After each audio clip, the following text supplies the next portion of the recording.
Okay, for our second file type where we're going to import a 3D file, I've started off with a new project from an architectural template. I'm on the site level, and I don't think I talked about these last time, but these are our survey points and our base points. And there's two of them here, so I was going to click and drag one over to the side. Okay, so the circle is the project base point, and usually you want to make this one corner of your building, or put your building on that base point. And I like to move them away from each other. Okay, so the survey point, you know, you can certainly leave this at 0, 0, but you see when you move it, it's relative to the survey point, so it doesn't matter which one you move. I like to have them separated from each other, and always try to put your corner of your building against the base point. It just makes it easier when you have to link and import files. Now we can link or import an AutoCAD file that has 3D data in it. And when I say link it, it's like doing an X reference back in AutoCAD. So I recommend that you look at your AutoCAD file before you try to do this to make sure, excuse me, that it has 3D data. And so I've opened the file up and just kind of orbit your view cube, and you'll see if it's in 3D or not, and what is 3D data. Okay, so if I click on one of these contour lines, it tells me what layer it's on, and it also gives me an elevation for it. Okay, whereas all of the other stuff here, the building and the roads and the parking, they're all at 0, so they have no elevation. And these, you want to make sure your your CAD file has that before you insert it or you link it.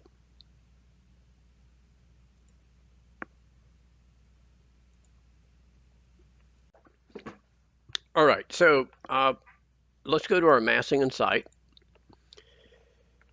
and let's go to topo surface, and in here we can do create from import. So if I hit the pull down on it,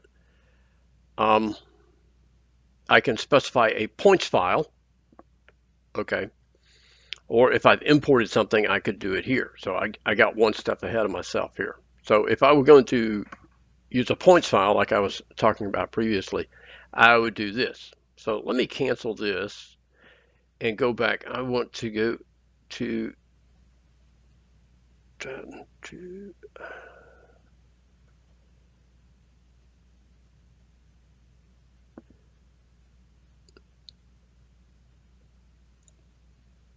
where is it at? Here we go. Okay, so if I want to link a CAD file, I would do here and tell it the location of it,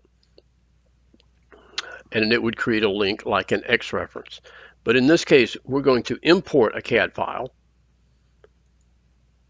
and then I need to go find where I where I saved it. Okay.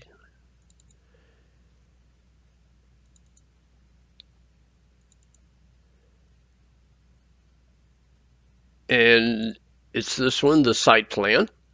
So that's what I want to import. Now, the options down here, you want to leave current view unchecked or turned off. Okay, because if you turn it on, then it's just not going to work right. It'll still do things, but it won't work right. Colors, you can play with that. We'll just leave it at preserve. We're going to go all layers. How it depends on your file. You may want to import only certain layers. Of course, you would have to look at it in AutoCAD first. We'll leave it at all. Import units. Usually, we're going to leave that as auto detect. You just kind of have to do this a couple of times to play with it. You may have to change and specify the units of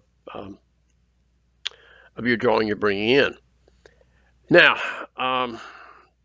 the positioning, normally we're going to stick with just auto origin to internal origin. The options are center to center or in manual. So for right now, we're going to leave it as auto origin to internal origin. Okay, that will work. And we're going to place it at level 1 because in our case in this file, level 1 is at 0 feet elevation. Okay, and then we'll leave these things here. So let's go open. And then we'll have to zoom out. And there's our CAD file.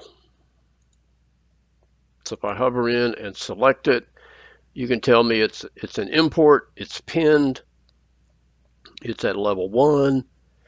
There we go.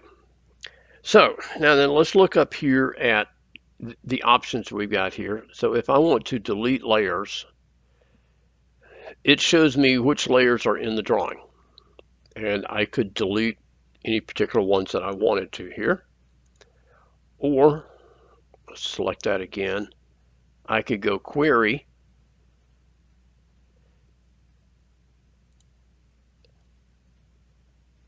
And I selected it, and then it pulls up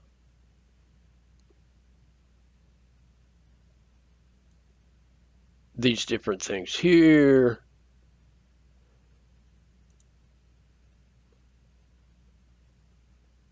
I wanted to select a contour line when I did that. There we go. And so what this is doing is it's just telling me the data about that one particular thing. So it tells me that it's a line, what layer it's on, that kind of stuff. All right, so that's query. All right, so now then, on my site level here still, let's go to our Topo Surface Tools, and we're going to go create from import, select the import instance, and then I will come down and select the CAD file. Now it's going to create points based on layers, and so I want to turn off everything except for the 2 topo layers, and we'll say OK.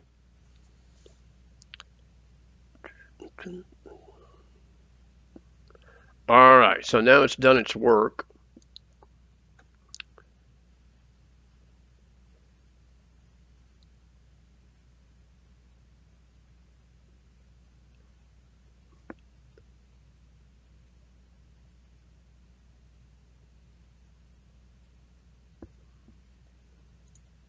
Okay.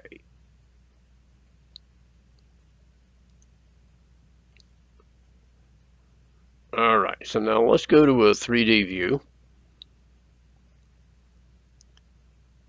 And here's my topography surface.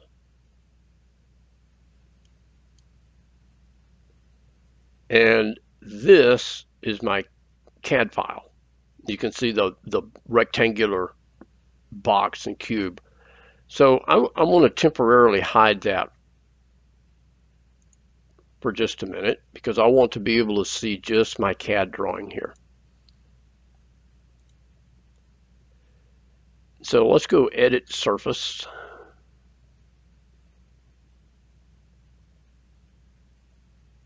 And one of the things is this thing creates so many points.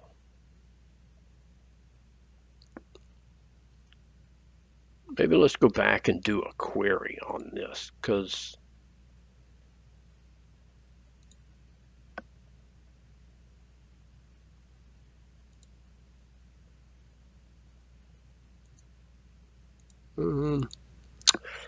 there is a way to simplify our surface because I guess probably because I've already imported it.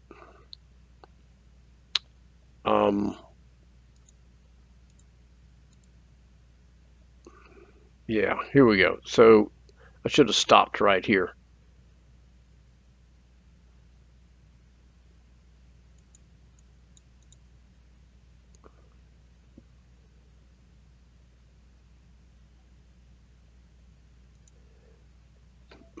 It's I'm not seeing where to select it and do it, but there's like 6,000 points in this.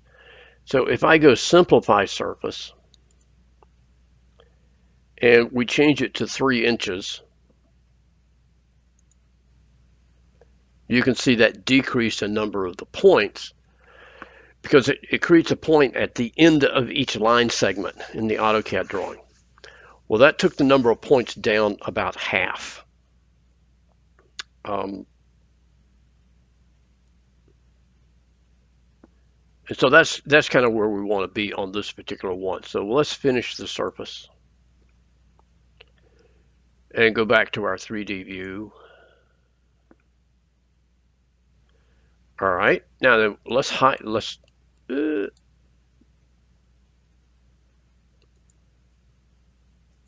let's go ahead and hide our CAD file, and that gives us just our topo surface. Now, once you're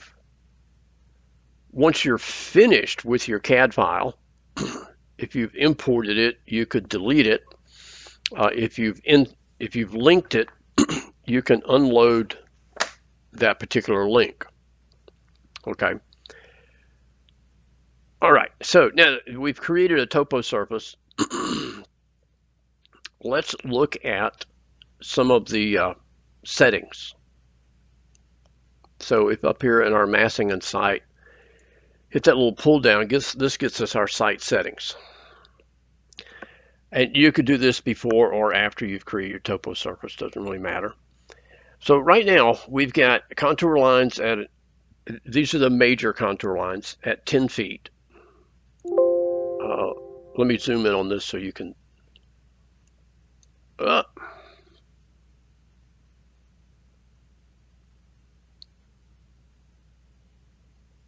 okay, they're not showing here. So on our site plan, let me hide.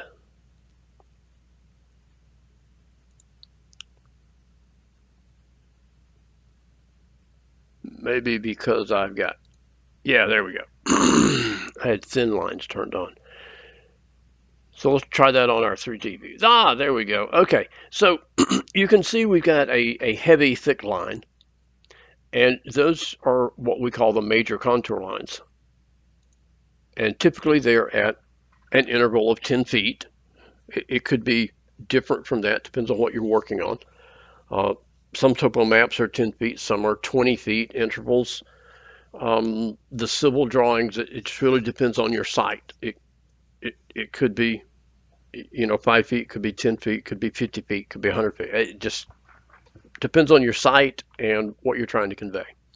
We're going to leave it at 10 feet. If you were to turn this off, then those heavy lines would become regular lines. Okay. This has got an intermediate or a secondary contour line at every 1 foot. Okay, so let me go back. So the start is the bottom of your project, which in our case was 0 feet elevation. If you had something that went lower than 0 feet, you would change that to a negative value. Okay. And the height is whatever the highest point of your project is. Often you'll just leave those together. The increment is for each secondary contour line. So if we change this to 2, which is fairly common also, now you can see we have fewer lines to deal with in there. And these are secondary contours. And then here's our choices here: primary, secondary, hidden line, triangulation. Okay. All right, now section graphics. This is the hatch that will display in an elevation or a section drawing. Okay. It'll give an earth pattern, and you can change that. I don't know why you would, but you could. Okay. And you can set the depth of it. So let's go to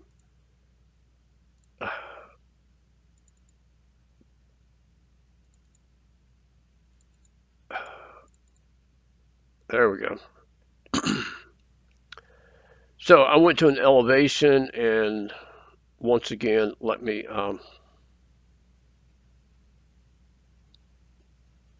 there we go.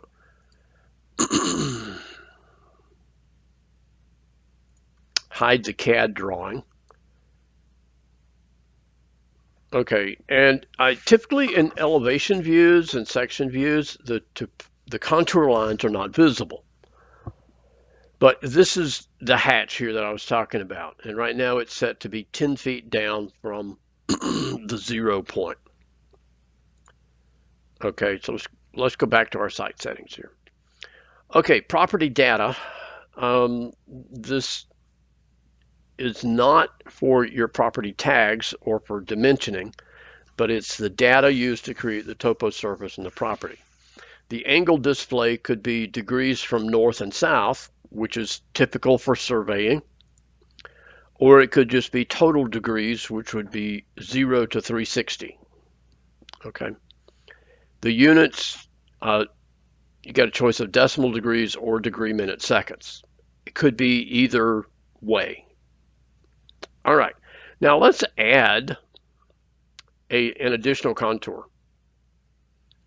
So when we do this, it typically comes up as a single value. A single value range type means there will be one contour line at whatever level you give it as the start. So let's tell it 5 feet. Increment doesn't matter. You can see it's slightly grayed out there. Single value. And let's change this to a hidden line.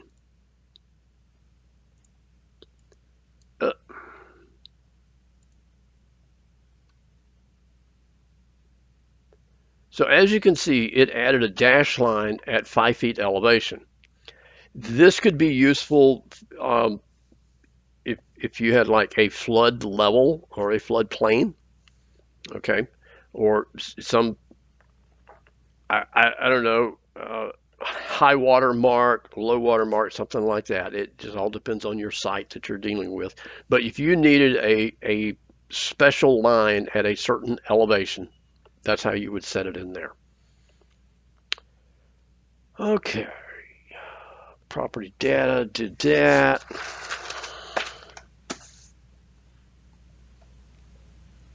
Okay, so the display of contour lines, let's go back to our site plan. We could do some of the stuff with it in site settings. If we go to visibility graphics and scroll down to topography and expand that,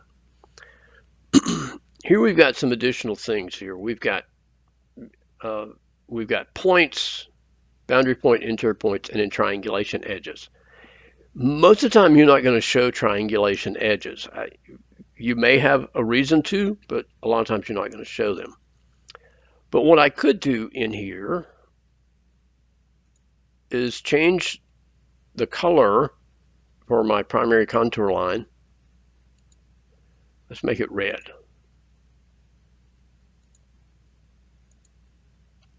Okay, and so you can see the difference that made. But when I go to any other view, it doesn't change, because remember, visibility graphics is on a per view basis. Okay. Not there. If I go to manage and object styles and go down to topography, here's where we control the line weight and the color and the line tiles for these different things. Okay, if I wanted a specific line type other than a hidden line for, let's say, my flood level, I could create a new line type in here under topography and give it a phantom line, or whatever, or kind of a line type like that we need. Okay. just for giggles, let's come back here to our 3D view and let's turn on triangulation so that you can see what it looks like. See, that's why we don't show it very often. But what it is, it's how surfaces are made from points. You connect them with triangles. Maybe if we go to shaded, that might be a little. It's confusing. Oh, excuse me.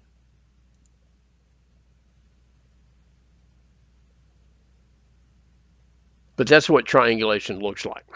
Not something that we would turn on very often, but that's where you do it. Okay, I think we've pretty well covered a lot of the things on getting topo surfaces put together. Next, we'll be moving into some of the other things that deal with site plans, such as pads and other segments within the site and in the property boundaries.